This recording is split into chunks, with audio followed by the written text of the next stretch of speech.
Hi everybody, I'm here today with this video to talk to you a little bit about procrastination and why you might not be headed toward the goals that you have set for yourself.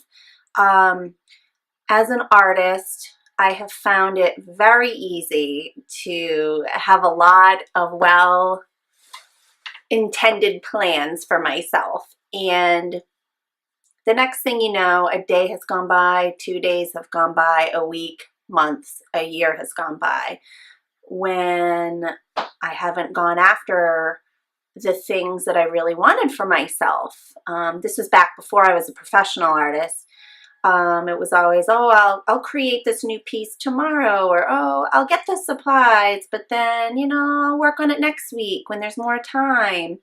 There's always an excuse or a reason to put things off until tomorrow or another day.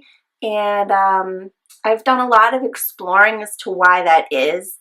And I think it's kind of a universal issue with goals and with procrastination. And when we have to face something we don't do as a habit, it can be very intimidating and make us nervous to get started. And I think it's important to identify, why are we afraid to start the thing we want to start? Maybe for you it's losing weight, getting healthier, starting an exercise plan. Maybe it's learning a new skill, like a new language, or learning to knit, or learning to sew, or maybe it's, hey, I'm going to start lifting weights or start running, learn to drive stick. I mean, it could be anything, but there's always a reason to not do it today. So I wanted to talk a little bit about the ways that I have managed to overcome my own problems with procrastination and my own problems with fear.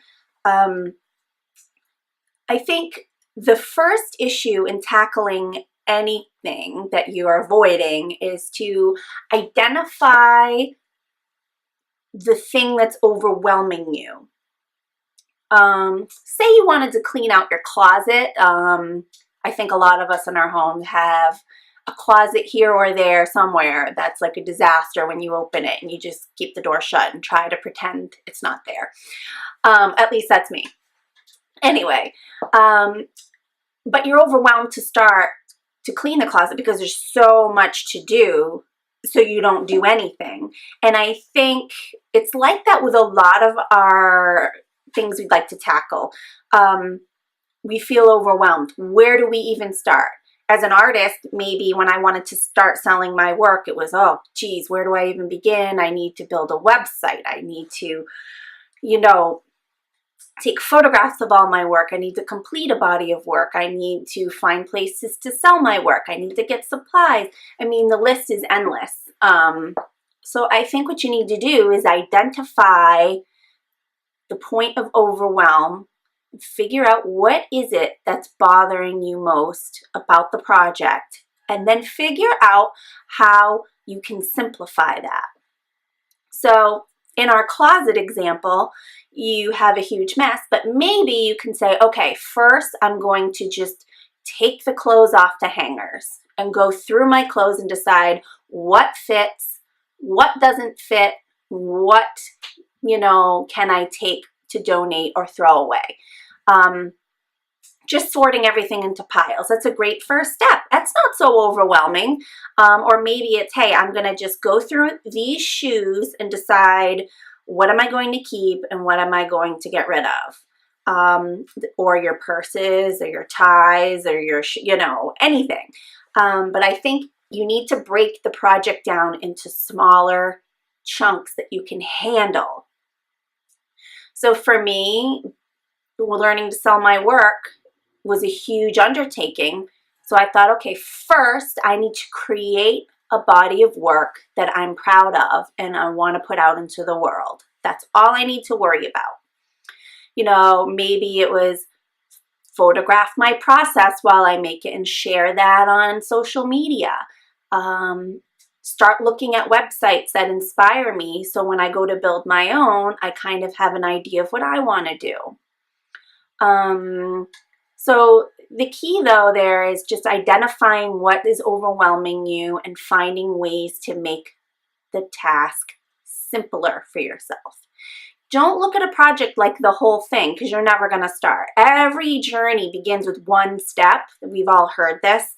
And I think you're like, if you want to lose weight, you're not going to say, oh, I'm going to lose 200 pounds tomorrow. But you can say, hey, in the next year, I'm going to lose X amount of weight, or over the next 2 years, I'm going to lose X amount of weight. And here's how I'm going to do this each month.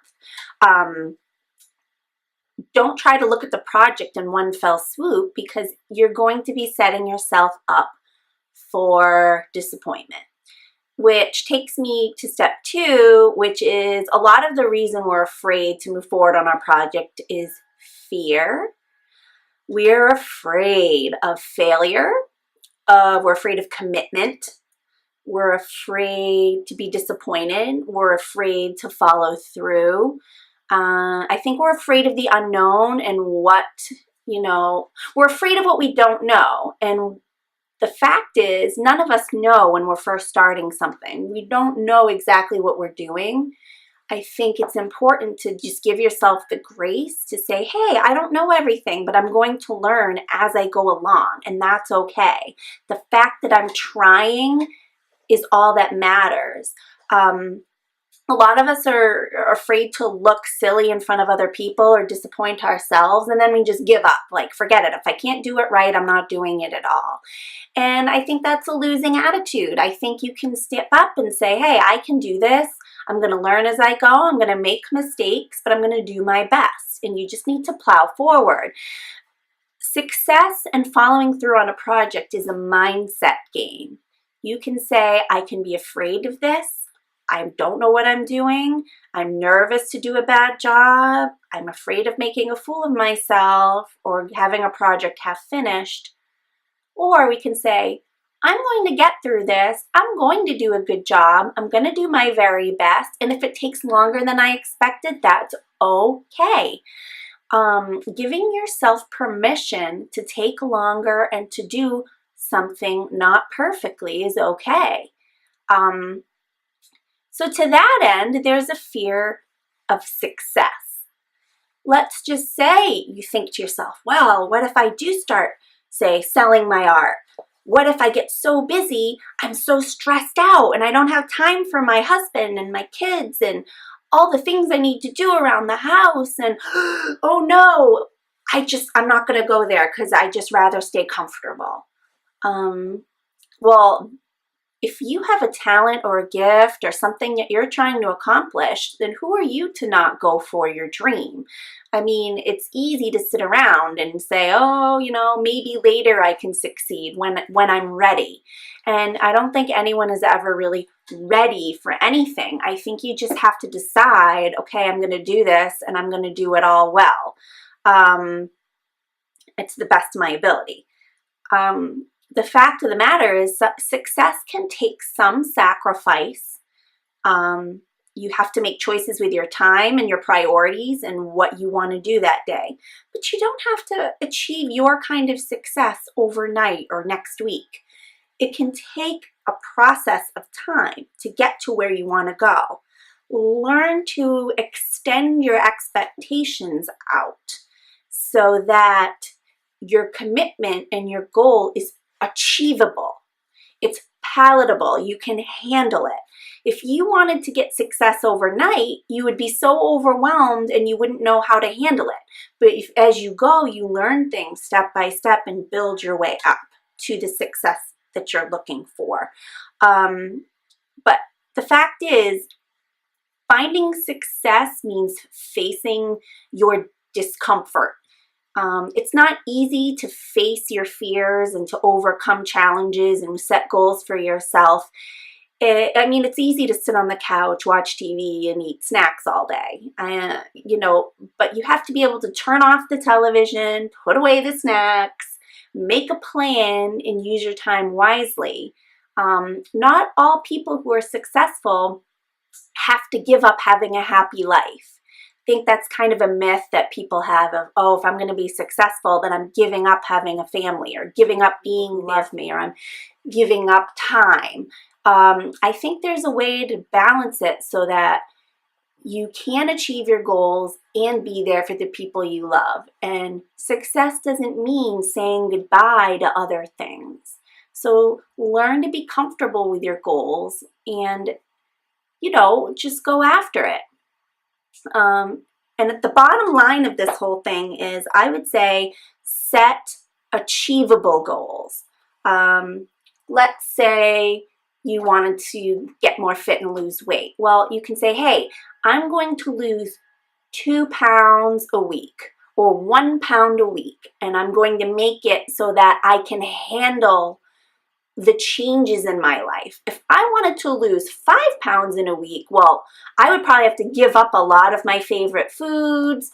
Start a whole huge exercise regime out of nowhere and just completely change my life overnight in order to reach a goal that's really hard to attain. If my goal was 1 or 2 pounds a week, it's, hey, I can do this. I can make modifications to my diet and cut out the things that aren't serving me. I can add some more exercise into my day or get more active and make this something that I can achieve. If you set your sights too high from the get-go, it's potential for you to be disappointed and then give up entirely after just a few days or even a week. This is too hard for me. I can't do this. It's a mindset thing. Give yourself grace. Set achievable, simpler goals. For me with my art, it's, okay, I'm going to complete 2 paintings this week or 1 painting this week. Or maybe it's my marketing. Maybe I want to increase the number of likes on my Facebook page. I want to grow it to 20 people this month. What can I do to increase my likes to 20 more people?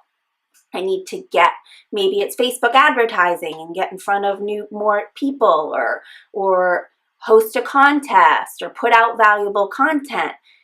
No matter what I decide to do, I have an achievable goal. I'm not trying to get 300 followers this month. I'm sure people do and can. But I want to set my goals to achievable heights before I move forward to the next, so that I know, hey, I can do this. I'm winning. So it is possible to choose a project, decide how you want to tackle it, and move forward. If there's something in your life that you have been wanting to do but haven't for whatever reason, let me know in the comments. I'd love to hear what are the things that you'd like to tackle, and I'd like you to sit down and just think a little bit about why you haven't started tackling this goal. What is it about it? What's overwhelming you about it? What makes you nervous? What are your fears around it? What makes you feel apprehensive to start? What is holding you back? Write it down, make a list, figure it out. And then one at a time, look at each fear and come up with a solution. Where can you simplify your sense of overwhelm so that this project and this goal starts to look alive and attainable for you? Remember, break everything down into the smallest bites. Make it achievable, make it applicable, make it so that you feel excited and that it's something you can do. Do it in a consistent way. Consistency in following any goal is the way. You want to be able to show up for yourself and show up for your plan every single day, every other day, whatever it is you're trying to do. You need to show up, and you need to show up regularly. And if there is something that's keeping you from doing that, then that's a problem you need to solve and you need to figure out. And everything is figure outable. It's just a matter of effort and time. So I hope this video helps you kind of just look at your own projects and your own goals and figure out where can you simplify and what can you do to make things better for yourself so that you're moving forward in your life and in your business. I hope this helps you. It's something that I use every day to help myself keep moving forward, because we all suffer from procrastination. We all suffer from fear. We all suffer from a sense of nervousness about what's to come. But you know what? You can handle it. So thanks for joining me today. Give me a like or a follow if you like this video, and I will see you soon. Bye.